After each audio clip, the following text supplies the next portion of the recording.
How to start a plumbing business with little money. People tell me, you know what? I cannot start my plumbing company because I don't have enough money. You know what? When I started my plumbing company, I walked out of one job on a Friday. Monday, I started my own company. Now, I had already done a little bit of groundwork. And if you're a plumber and you are thinking about starting your own company, there's so many things that I would tell you. Number one, are you sure you want to do it? Because it's a lot of headache. But do me a favor, stay around to the end because I'm going to give you a tip that will help you get started with no money or a little bit of money, and it'll help you like it helped me. If you are thinking of opening your own plumbing company, there's some things to figure out. Number one, what do you want to name it? And the thing that I will tell you is it's not always just your last name, plumbing.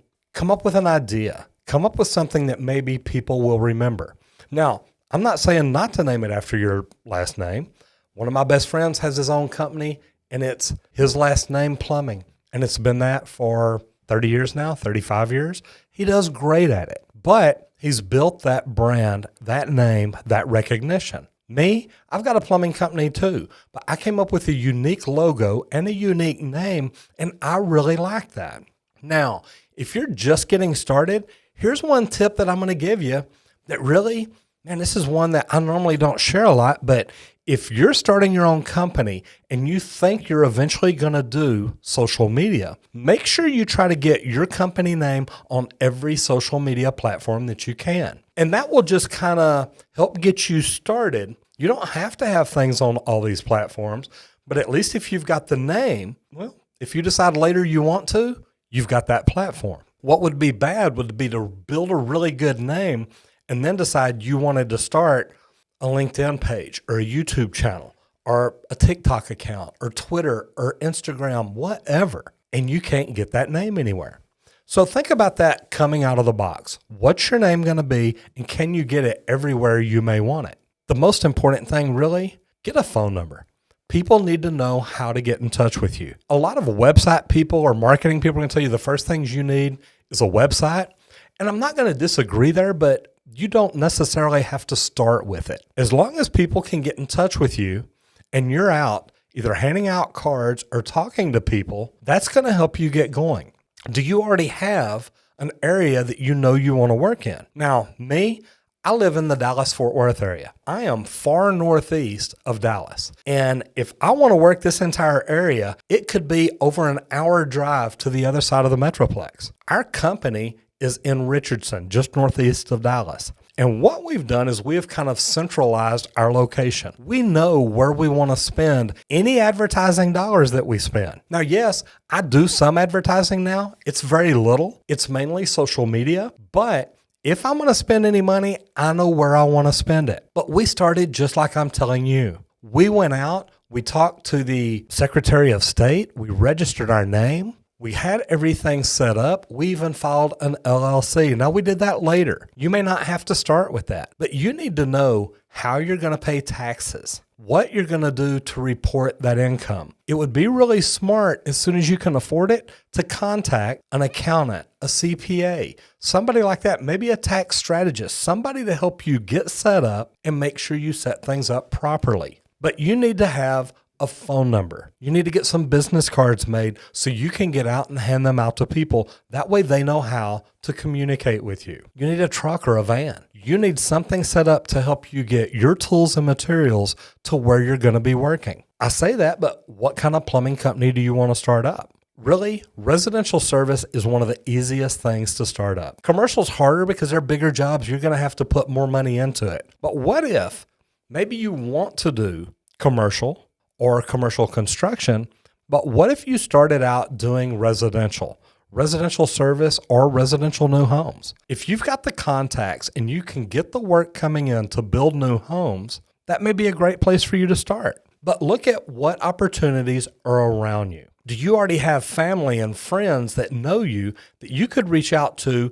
on social media or just pick up the phone and call them? And say, hey, look, I just want to let you know I'm starting my business. Now, me, I already knew I wanted to start my business. So I had been kind of putting the word out there. I'd been doing things in the evening and on the weekend to get out in front of people and talk to them. That is a great thing to do. Let people know, hey, look, I'm a plumber and I am working on starting my own business.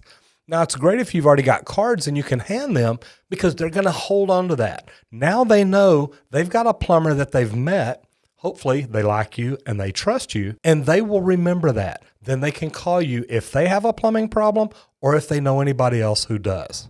Now, to start a plumbing company, first of all, you need to make sure you know what are the requirements. What do you have to do in your state? What kind of licensing do you have to have? What kind of documentation? What kind of insurance? What do you have to have done to be legal to be a plumbing company in the area that you're thinking about doing it? Now, you may have to do research because it's different all across the United States. Here in Texas, I had to talk to the Secretary of State and get an assumed name, a DBA. I had to get set up to do taxes if I was collecting taxes. There's a lot of different things you've got to do, but you have to do the research to find out what that is in your area.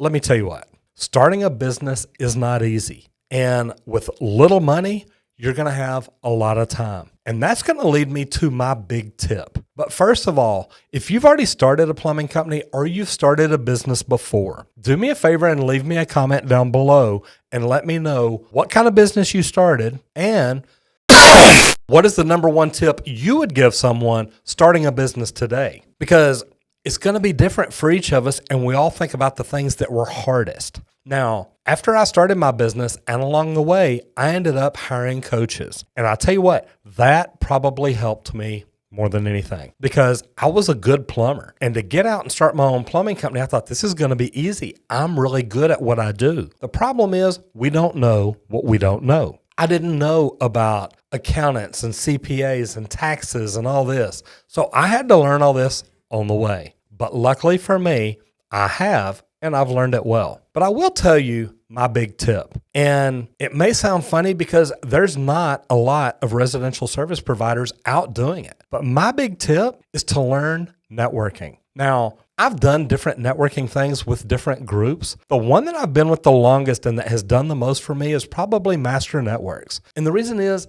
they teach us a lot about how to run our business and things to learn to help us do it better. Now, I've also done Network After Work. I've done LinkedIn Local, which has been really good for me too. But Master Networks is a weekly meeting where you go and you learn from other business entrepreneurs, other people that have had some of the same struggles and same fights that you're having. And to be able to sit and talk to them and get to know them is wonderful. And a good thing about it, when you meet these people and you really like them and you're referring work to them, they're going to turn around and they're going to refer work back to you. I hope this helps you out because I tell you what, working for someone else, it's great. It's easy. You've got a check coming in. Life is good. Becoming an entrepreneur and getting out and working your tail off to build something for you and your family, that is great. Don't get stuck in good. Look forward to great.